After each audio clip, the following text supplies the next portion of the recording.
Safety Net Studio presents. They're perfect little ploppers into your mouth. Yeah. Perfect little ploppers into your mouth. Oh, delicious. Call me Cadbury. That might be the title of today's show.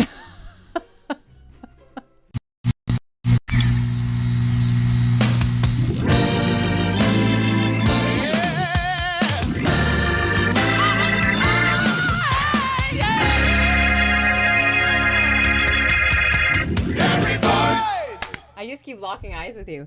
Da-na-na-na-na. I don't blame you. I mean, Locking eye with me? I lock eye. Can I tell you 2 eye incidences I've had about locking eyes today? Okay. No, not today. One, on my class that I taught, a woman that comes to my class, her name is Tina. She was telling me about stick yoga. I never heard anything about stick yoga before. But the idea is you would take a broomstick, for example, and you would hold it, and you and I would hold it together, right? And we would both go down kind of into a squat position. She was just showing me an example of it. And the idea is like, if she lets go, I'm following. If I let go, she follows. It's instant connection. It's instantly looking at each other in the eye and being accountable to each other and bringing yourself back to present, because that's what I love about teaching yoga. It's about being very, very present in your body and your mind, not being distracted, right? The mat is there to, give you your space, your little bubble, per se. Sounds like a combination of a trust fall and Cirque du Soleil. Yeah, 100%. And I was like, whoa, this is super, super cool. So that, and then today I went boxing and really went boxing. And there was a moment where you have to do it's called a slip to the right, a slip to the left. It doesn't look like that, by the way. It does not look like a dance move. And it's not a skill I have yet. It's my first time doing it. And so just coming down and then you slip under. And there I am, locked eyes with this big dude, because I got paired up with the only person beside me. And there's nobody else who's obviously boxed for a long time. Is like, I'm like, it's my first time. He's like, I know. But anyway, you got to lock eyes with this person, or you got to try and I don't know, right? Am I watching your shoulders? Am I watching your hands? Am I watching your eyes? Because his idea is he throws a jab and I got to know to slip to the right or slip to the left and then go under, right? It's shadow boxing, so you're not super close, but you're close enough that, yeah, if I don't move and you're actually trying to hit me, you're going to hit me. And he didn't. He was like, I swear, he's probably like, oh my gosh, But after that present moment, those are 2 incidences where I had to lock eyes. So just now, locking an eye with you, it's an honor to lock an eye with you. All right. And then all those aforementioned things, that it has to be in a podcasting situation. We have to make sure that we trust each other, that we're going to communicate properly. Right. And we're going to make sure that although I'm 28 years in broadcasting and you're, I'd say about 8 years behind a microphone now. Yeah. There's a discrepancy almost hitting there. a decade. Do I get a watch or something? No. Oh. No, you probably get fired. Before we go any further, for those that don't know, my name is Dave Wheeler. I am a 28-year radio veteran of radio, cinema, television, and stage. And my wife... yeah, tell me. Introduce me. And my wife, Candace Rae, who is a natural bikini athlete, looking forward to getting on stage this June. Yeah. This June. 11 weeks out as of the show. Here in Winnipeg. And this is our podcast where... I mean, there's more things under my belt. Let's go for it. What else? Former model. Just kidding. Mother of 2. Great wife. Homeschooler. Super good speller. Well. Yeah, dyslexic. It's a resume. Let's Owning it. You think so? Think so. I think anybody who could listen, if they've listened to me at all over the last 8 years, they would be like, yes, Candace, it's great that you finally admitted it. Self-diagnosed dyslexic and self-diagnosed genius. Perfect. Welcome. Thanks for joining us. Yeah, we appreciate it. If you could hit that like button and that subscribe button and that share button and that comment button. Smash that like button. That's so old. And the Wonder Flower making another appearance here on the show. This wonderful piece of art behind you is a evolving piece of art that you can find on my YouTube page at Wheeler Waves. Like this, Wheeler Waves. And this one is called Board on Board. Yeah, I love them. They're great. You put them on your TV. Someone called me out saying, this isn't art, it's AI. It's like, well, yes, but no, it's a collaboration. And it's new age It's new Well, you drew art. the bases and then you started playing with it and adjusting. I mean, Manipulating yeah, and exactly. whatnot. Well, Yeah. whatever. You like it or don't like it. You don't like it, don't put it on. You like it, throw it on the back, and you can have a moving little piece of art when your TV. You don't want your TV on, but you want art. I've always loved that. Art is subjective. Oh, so many things are subjective. I was walking out of the grocery store earlier today with our eldest boy, and I saw a piece of art. You know, when you walk out of a grocery store, yeah, and it's they always have those ones. Always raising money, and I just went. And instantly the first thought in my mind was, oh, that's not very good art. But I thought, no, somebody's going to like that, Yep. and it's probably done by someone way more famous than me. You know what I mean? So just because I don't like it doesn't mean it's bad. That's Just what I because love. you don't like it doesn't mean it's bad. That's why I love going to the art museums just to see the different kinds of art. I love classic art, you know, like flowers painted and stuff like that. But then you go into like new age art and you see, and it's just, yeah, like would I put it in my home? No, but I appreciate it. So for Well, sure. it's funny. I mean, not to dive into this too much, but when you think back to the Renaissance era where they didn't have photography, and to have an image that was lifelike, like to the point where it was indistinguishable from something. I mean, it looked like a portrait, right? Before they had portraits. That was incredible.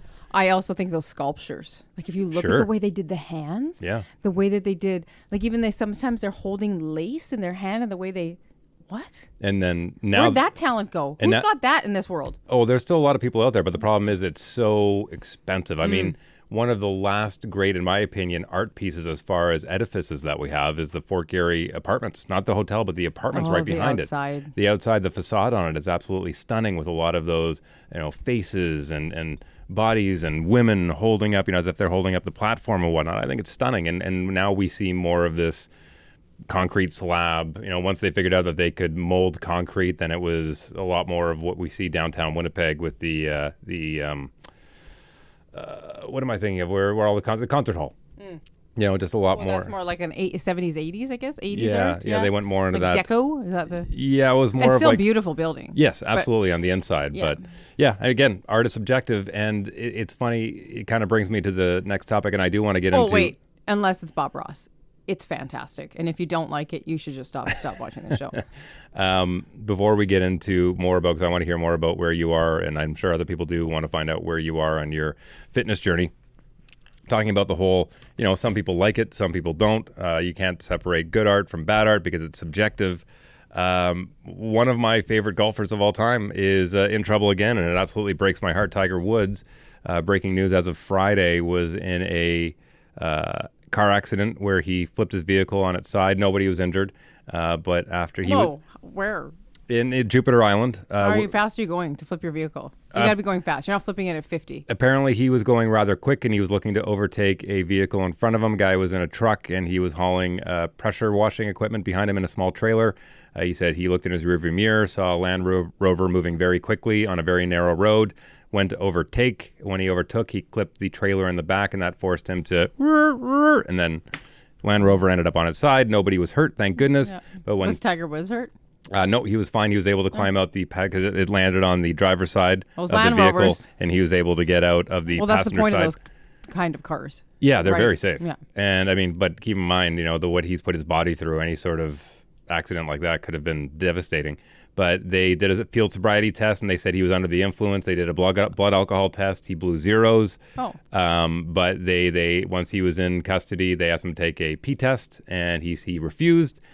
Which he is legally allowed to do, but it looks like based on the fact that he's had a couple of other instances where he was under the influence, it's possible, it's a low chance, but it's possible he could see a little bit of jail time.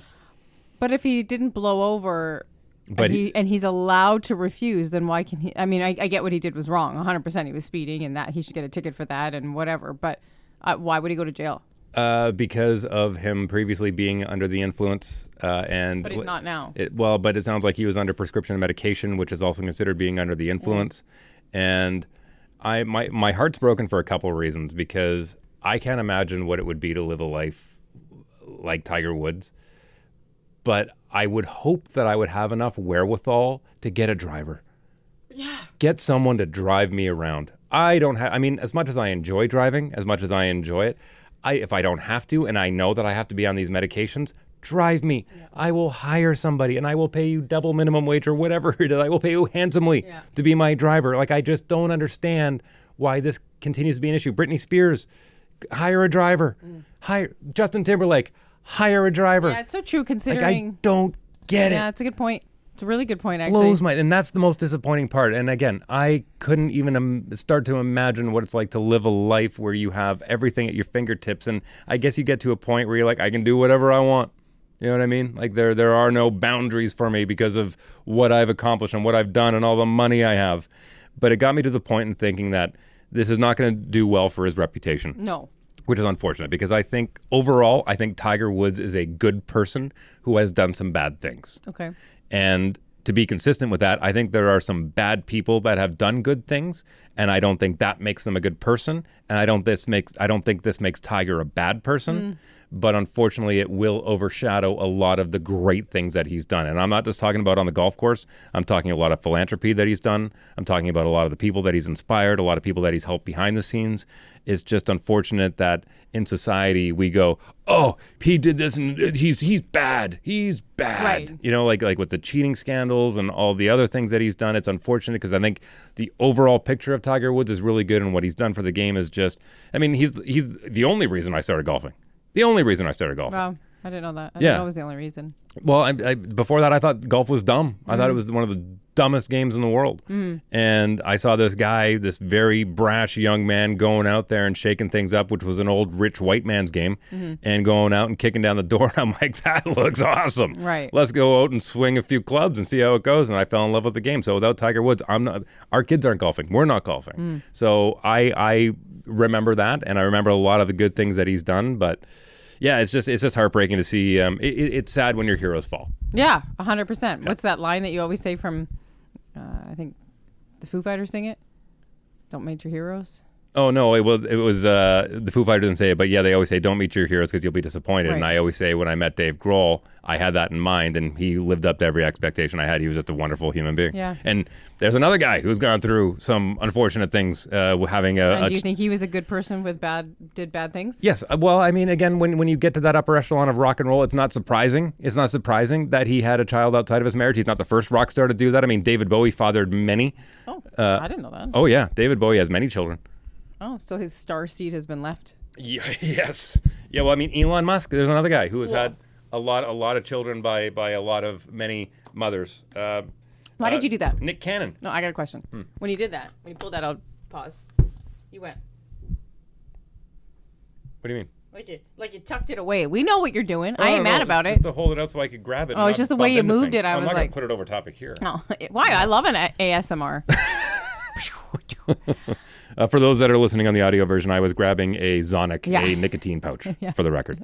But look, when it comes to, just really quickly to wrap up the Dave Grohl thing. I love it. Again, he was the nicest guy in rock. Dave Grohl's just the best. He's a nice guy. Oh, he had a child outside of his marriage? Canceled Dave Grohl. Chapel Roan is in the middle of getting canceled right now. Oh, why? Well, there was an incident. She's been big on this whole, don't creep me out. I'm a human being. You don't need to be in my face all the time. And she's fully within her right. And I think she has a point in a lot of that because we do have this very... Oh, yeah. Sensational. Yeah, we're like vultures hanging Yeah, over it's these gross. celebrities, like, just waiting to pounce, right? But she had a lot of good points. But there was an incident where she was at a hotel, and it's actually Jude Law's daughter, but Jude Law's, the mother of the daughter, has now remarried to a famous footballer. He's not Ronaldinho, but something along those lines. Geraldinho? Anyways, they were at this hotel. She had happened to walk by. They were staying at the same hotel, and she just kind of walked by and smiled. And then a security guard comes over and goes, leave her alone. What are you doing? You can't be bothering her like this. And the guy's like, she just walked by. Like, she didn't even ask for an autograph. Like, this is ridiculous. Yeah. And so Chaperone had to come back saying, hey, that wasn't even part of my security. Really sorry. She didn't deserve that. But then people started digging because, of course, when one little bad seed happens, right, they start piling up all the stones. Yeah. And it turns out she's been on this whole crusade of, I grew up in a trailer and it's so sad, like as far as, disparaging. And she goes, if I ever win a Grammy, I'm not going to accept it because it's just a rich person's club. She went up and accepted a Grammy and talked about how smaller artists need to get paid. She was on this real crusade, right? Turns out she came from a very wealthy family. Oh. Very well. She came from a lot of money when she was a kid. Like her mother was a doctor. Grandfather owned a very successful insurance company. So again, people were like, oh, time to cancel Chapel. It's like, Yeah, but I think that's the biggest thing about celebrityism is that people love to see the rise. We'll use Britney Spears as that example. They love the rise, and then they love the fall, and then they love the rebuild. Because people will, it's easier. That's why there's such a weird celebrity culture, because they just, I think it's just I'll look at them and I can judge them. Because if I judge them and their greatness, then people won't look at me. People won't look at me. Right. And that's why I always find it interesting when I meet people and they're super celebrity focused on, you know, who they follow, and then they're quick to judge and they're quick to, it's like, well, pause. You know, it's okay to like an artist. Like there's, you know, actors and stuff like that you like, or artists that you really like and you want to support, and I totally can appreciate that part. But I think that there's a line that people will cross, and it's like you don't have the right to, you don't know the whole story. Like that's the part of it. Like people will just look at it and be like, oh, I heard. Mm-hmm. Like what you heard about. And I also think when you see somebody jump on this like quick, you know, oh, yes, I agree. It's like, did you always agree, or are you just waiting for it? Like you're almost like people are waiting for somebody's shoe to drop and be like, oh, right. I've been waiting for people to say that this person sucks. Yep. Boom, I'm going to take them down. Mm-hmm. And I think that that's a huge part of our culture, unfortunately. And I think that came really when MTV started. You started building up people and started behind the scenes people's houses. We started getting a peek in. And now with Instagram, everybody, including myself, shows so much of their lives. And then when they show so much of their lives, people can objectively have an opinion. And then you choose as a human being to take on their opinion. And when you have 1,400 followers or 14 million followers, opinions are going to be very, very stacked more. Does that make sense? Look, like, you know, like, yeah. Well, with every 100 people that love you, there's going to be a handful that dislike you, and, right. the more your audience grows, the more people dislike you. I mean, look, I'm not going to sit here and say that we were victim to that, but we certainly had our moment where society tore us down. Mm-hmm. Absolutely, mm-hmm. And we're still kind of crawling out of the ashes of that.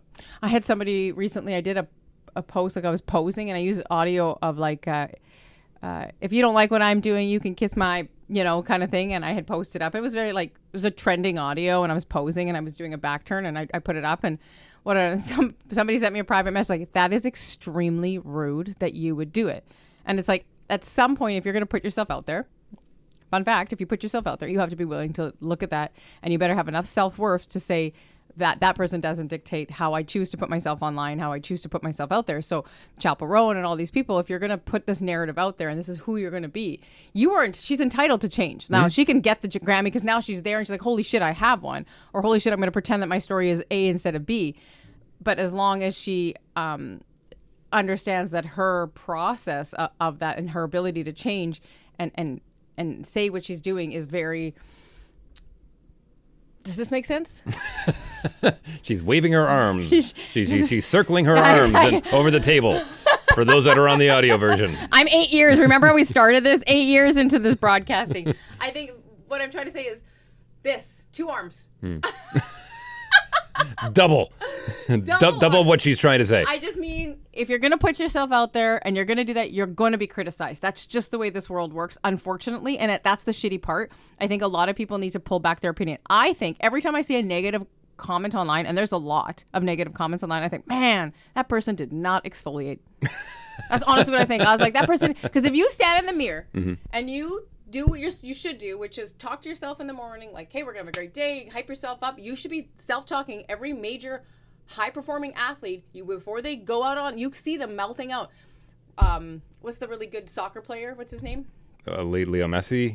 No, he's got the hot wife who's got her show. Ronaldo? Yes. So there's tons of video of him self-talking to himself. If you, in the morning, self-talk and exfoliate your face and take all that dead skin off, you are not going to be an asshole to anybody else because you've dialed into yourself. But because people don't want to look at themselves, they'd rather... Well, it's kind of like what Jordan Peterson says. Before you start going out and pointing the fingers at everything else that's wrong with the world, make sure your affairs are in order. Make sure your bed's made. Make sure you've taken care of the things that you need to take care of in your own. Is your bed made? That's the next time somebody leaves me a shitty comment. Is your bed made? Yeah. Did you exfoliate? Did you make your bed? Did you exfoliate? Did you brush your teeth? Did you do all the things that you needed to do before you start going out and pointing fingers at everything else that's wrong with the world? I think that there's a lot to be said, but yeah, I do agree with you, and that's something you've always taught me because I for a long time didn't have thick skin. And I mean, I don't think I have extremely thick skin, but I also come to the point where like, I don't like your comment, delete, you're blocked, delete, block. Like, I don't got time for that. I got shit going on in the world. Do you think you're going to dictate how I feel about something? But I do think that you do have to realize that the bigger of a celebrity in this world you are, the more of that you're going to get, unfortunately. But you're also going to get the love. And if people would just focus on the love more than they did the hate. Well, and that's just human nature that we focus on the negative. 2 points of that really quickly, and then we can move on. But Tyler Carr, I think, said it well when it comes to negative comment on his social media posts. People are always like, you can't take my comment down. It's free. I'm allowed to say it on here. Yeah, you're allowed to say it on here. But it's my house, right, and I'm allowed to delete it. That's my page, and I can delete it if I want to. Yeah, so I love that. Say it all you want, but delete. My house, my rules. My house, my rules. I think the same thing about it. Mm-hmm. Yeah, I don't have to leave it up because you did. You can block, delete. Like that's the power of it. Yep. And your second point. And when it comes to the whole societal norms and the way our society acts, Bill Maher, who is a really based thought comedian. Yeah. And I've been up and down over the years, but what I like about him is he says my opinion changes as I'm presented with new information. That's what I was trying to say with the circle stuff. That's it. That's 28-year veteran. That's it. That's exactly it. That's what I was going to say. Your opinion can change because you learn new information. Boom, chakalaka. Hasta aquí para te ayuda. Say it in a second language for the people who can't say it in one.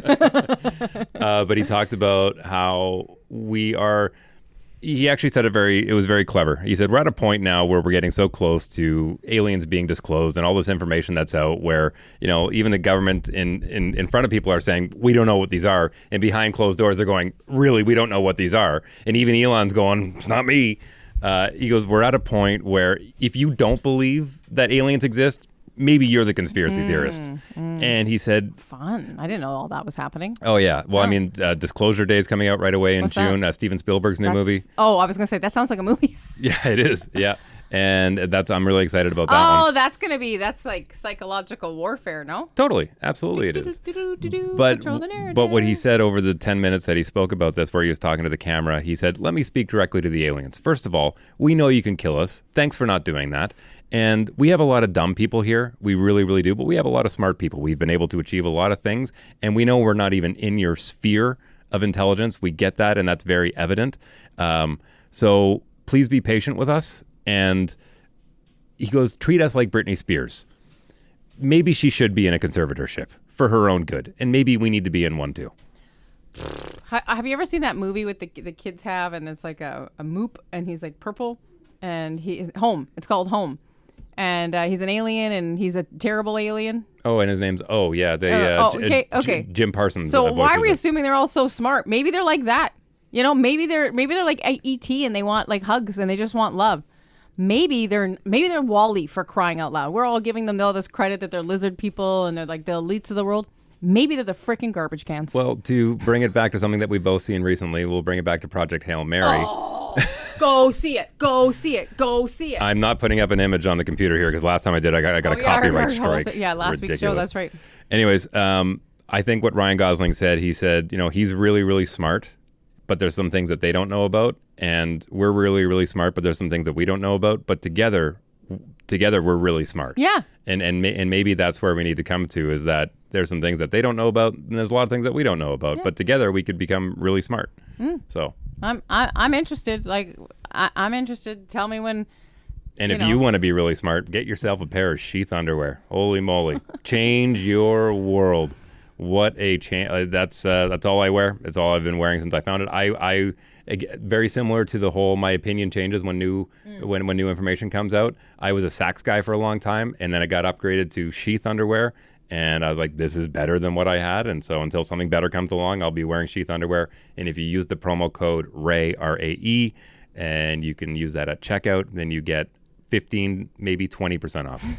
Somewhere around there. You get a discount, 15% off. But you can order it for yourself or for your loved ones, and maybe a good Easter gift, as we have Easter coming up next week. Easter for underwear. Yeah, absolutely. Oh, sure. Here's a thong. Yeah, look. Take a bikini brief. Yeah, no, it's good for your balls. Like for men, it's got like a pocket.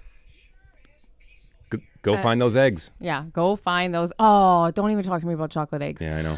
It's going to be a tough one. You've been going through the ringer when it comes to your training as you get closer to June. Because they're everywhere in the store, and there's a few things that like candy that I really like, and one of them is those ones with the colorful shells on the outside and the chocolate on the middle, and they're just like they're perfect little ploppers into your mouth. Yeah. Perfect little ploppers into your mouth. Oh, delicious. Call me Cadbury. That might be the title of today's show. But they're delicious and they're everywhere. But I got some really good advice from a competitor that is also competing, who has competed before. And we follow each other on social media. And I actually had a dream about a cookie last week. Okay? I had a dream. It's true. I had a dream about an actual cookie. I think I could smell it. I know I could smell it. It was a chocolate chip cookie with caramel in it. It was delicious. I ate it. It was the weirdest dream of my life. But that's where I'm at in my training. And she told me that she actually, when she's shopping, she'll buy the treat and then she keeps it. She's like in it. And I thought that's actually smart because it's like what we talked about the other week. I really, really, really, really want it. I really want it. I have it. So then the want goes away and it's like, I have it. I have the discipline now. I've built a discipline that I won't eat it. I won't because I have such a big goal. I won't. But having it is not, and then you don't, oh, but I really want it.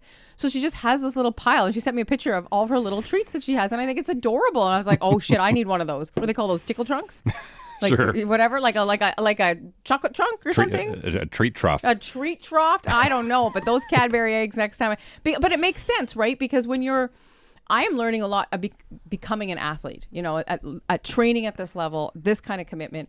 There's just these interesting tricks that people use in their mind. And she's trained before. She has competed. And I thought, that's brilliant. I have. Mm-hmm. And we're disciplined enough to not take. And I think that it was a brilliant trick. Mm-hmm. Yeah. Okay, that's good. Yeah. So I like that.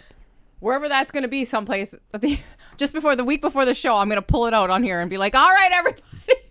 And then I'm going to eat them 2 weeks later and just slow eat it. It's just going to be a whole show of ASMR, just eating all my favorite treats. Well, what I'm really happy to see in your training is that you're back to boxing, which I have said right from the get-go is one of the best cardiovascular and core workouts that you can get.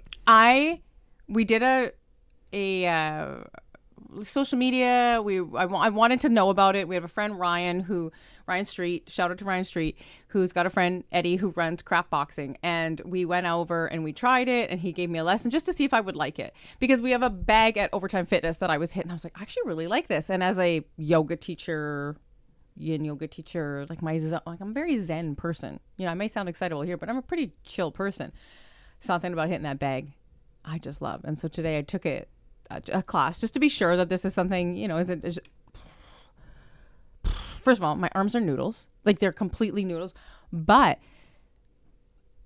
there's something about a boxer training as an athlete that when the gentleman that was training us, I found fascinating. It's like, you can't, because the thing is, you train, but you're training against an opponent. I'm not training against an opponent. I'm standing up on stage and it's me versus me. That's how I viewed it. But you're in the ring, right? You're training for I don't have to fight, but you could train like that. And the idea of, like, you want to exhaust yourself so much. They push you so hard. Mm-hmm. I was at the end. Okay, I'll tell you I'm sweating, and I'm not a really heavy sweater. I was pouring sweat. At the last part of the class, takes what are the big bags called? Heavy bags. Big heavy bag. You hit it as fast as you can, 10 times. Then you take the bag and you push it, okay, all the way up, hold for 10 seconds, let it come back. This is his jam. And you go, and like, I don't even know how long. I felt like it was like 28 minutes, but I'm sure it was probably 3, and I just locked in. But he gives you kind of a motivational speech at the end of it of like, this is where you don't quit. This is where it shows you. And it makes me emotional, because that to me is what this athletic journey is teaching me. Mm-hmm. Is you can't, like, if you've signed up to run a marathon or do it, or whatever your why is, like why you're doing it, that athletic mindset is so strong. And I struggled this week because they upped my cardio to 60 minutes, 60 minutes, 6 times a week, on top of 14,000 steps. On top of it, like, I can't count it. And I struggled. I didn't make it all the time. So I looked at you and I was like, something has to change. I'm not walking on a treadmill or on a stepper. They're so boring. But boxing, I like the way my brain worked. I couldn't think of anything else. I had to think of the 1, 2, 1, 2. It was just me in the bag. And it's the same thing I've really liked about the gym. It's just me and those weights. The weights don't give a shit what car I drive, how much money's in my bank account. If I had a bad day or a good day, I'm going to I'm lifting regardless. And that was what the boxing was. My skill set was my skill set. The guy beside me, who was a big guy who's been doing it a long time, that's his skill set. He developed that. I need to develop mine. And I think that's what I'm like really falling in love with. So boxing is now part of my heavy cardio. But I'm a little... Because when you have to learn like somebody hitting you, I was like, oh, I didn't sign up for somebody coming back and shadowing me. I'm just... well, that's not it. Like it's true boxing. But at the same time, as you're learning through this process of fitness, is that as much as you can hit the gym, sometimes the results hit back at you and it's not what you're expecting. That's true. Right? That is 100% true. And you have to have the mindset. Like if you don't have the mindset, and because I got rocked so hard this past week of like, I'm not going to make it. I remember looking and thinking, I'm at 9,000 steps. It's 9:30 at night. I should have done my cardio. I could have easily gotten to a spiral. And self-negative talk, but I'm such a believer in getting up in the morning and having a chat. You can do this. We're doing this. What's our goal? What's your why? Let's go. Let's lock in. That's all part of like my mindset, right? And you know that, like I'm big on really locking myself in. And so you just, okay, I had a shit day. I didn't do it. I'm going to do it tomorrow. And that's all you can do. Stack those 1% wins, right? Mm-hmm. Well, flex it out. I taught how to flex actually, because I used to flex like this.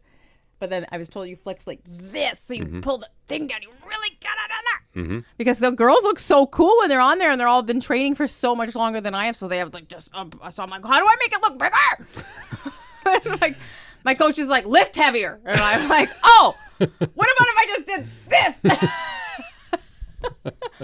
So we're really going. So I'm just about to go into week 10. So I've got about almost 2 weeks left. And then we go into the hard cut. And I have to tell you, my coach... I know sometimes you watch this show. Haciel. He Buenos dias. Buenos dias. He said to me, we're just been playing beforehand. When we hit 9 weeks, we go, it's a whole level. And it gets me so excited. And I think he thinks I'm a little bit crazy because I get so excited about it. Like, it's almost like, you're not mad enough, Candace, or you're not stressed enough. But it's like, what is this going to teach me? Because is my mindset so good that I had a shit day that I wake up the next day and go, let's go for it. Okay, I got to do the boxing. We got to get a walking treadmill. I got to get those steps in early. You got to get up at 5, Candace. That's what's going to happen. That's your goal. So I'm kind of excited to see what that 9-week point, that turning point goes when we really hit the deep cut. And when I'm barely having, like basic nutrition, what's that's going to look like? Well, again, 2 things to mention on that. Number 1, hard times doesn't build character, it reveals it. You should turn that into a quotable quote. I'm sure somebody else said it though. Yeah. And the other one reminds me of Jocko, who is a former Navy SEAL, I believe. Jocko. Yeah. What a cool name like that. He's a motivational speaker. He's been on a lot of podcasts. And is he that big guy, bald? Yeah. And I like him. And he says, his team would sometimes say, hey, boss, we're in for a tough day today. He's like, good. Yeah. Good. Make it hard. Make it hard. I want to learn something. Yeah, the coach. I feel terrible that I've his name has slipped my mind. The boxing one? Yeah. He said something to me at the end about the class, and I said, yeah, I really was struggling with the footwork. And he said to me, he's like, that's good. He said, because if you're the best person in this room, or you're the most athletic person or the best boxer in this room, then we should move you into a different room. You shouldn't be here. It's like, so you're. And I thought, yeah, that's right. I don't want to be the best in the room. I want to get to that. And then I would go, okay, I'm the best. Do I want to get in the ring? I'm the best at this. Then I want to compete at a higher level. But I'm in a room where it's like moderate. I mean, I probably should have stepped down in the class, let's be honest. But I just pushed myself. And he was like, good for you for showing up, right? Like, I was the only lady in there. All those, I mean, I'm sure they were like, she's in the wrong class. But no, everybody was actually super kind to me and super, super sweet. But yeah, it was a real vibe, but I would agree. An athlete's mind, which I didn't have until 45. I've never been anything about an athlete in my life, and I know you have been an athlete. I didn't realize what it would do to your soul, like in your grit. And I think that's the part. That's the part. And people have been asking me, are you going to continue after? Oh, I'm going to continue. What that continue looks like, I don't know. But I will never not train. Will I train as hard? Maybe. It depends what happens on the stage. And if I were to, would I train for another? I don't know. I haven't gone through it yet, but I'll never get rid of this level, like this high intensity of training. Keep people tell me about high rocks. Have you heard about that? Okay, I thought it was like ice and a high ball. Like I was like, what is happening? But it's like a whole thing. This high rocks movement is huge and scares the shit out of me. But maybe that's it. Next, I don't know. Explain it. I don't even know it. Okay. I don't know. They look like they're all dying when they're doing it. I saw people training at the gym today, and they were training. I was like, what are they doing? And the person's like, oh, they're doing high rocks. And I was like, they look like they're dying, and they're like pushing and pulling and moving and I was like, yeah, Google it. I'm sure your phone will tell you now that I've talked about it. Sounds like another fad, like It's like CrossFit crazy. or whatever. Yeah, it's crazy. And like, I think now I've never wanted to run a marathon, but that's kind of something I'm thinking about too. I know, but it's interesting what happens when you start to dig into yourself. And I'm thinking, I'm turning 46. Like I'm turning 46 this year. I'm going to compete at 25. What else can I push myself to do? It's not one more day. It's one less day of my life. Why wouldn't I go after all of it?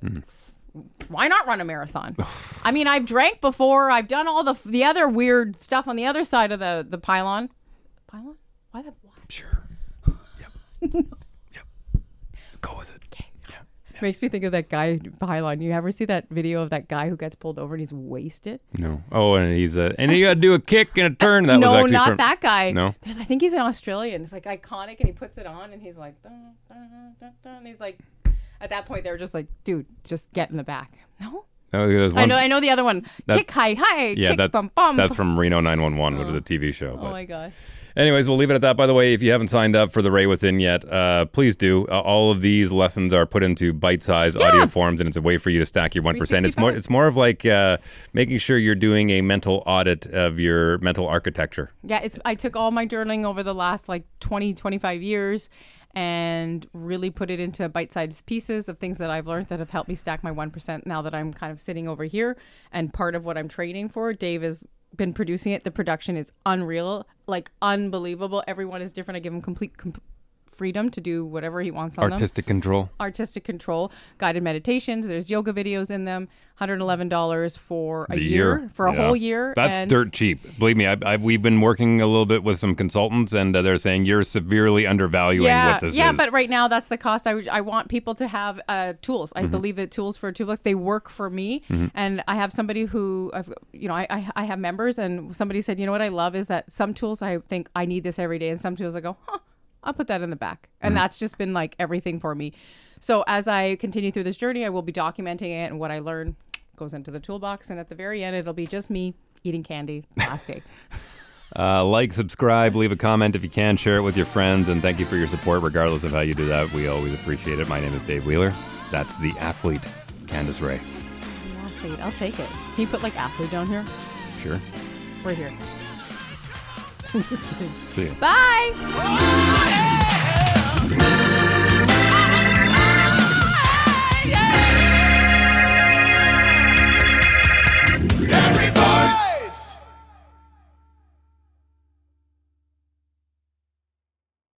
You just love doing a show with me, eh? Just no formality. Just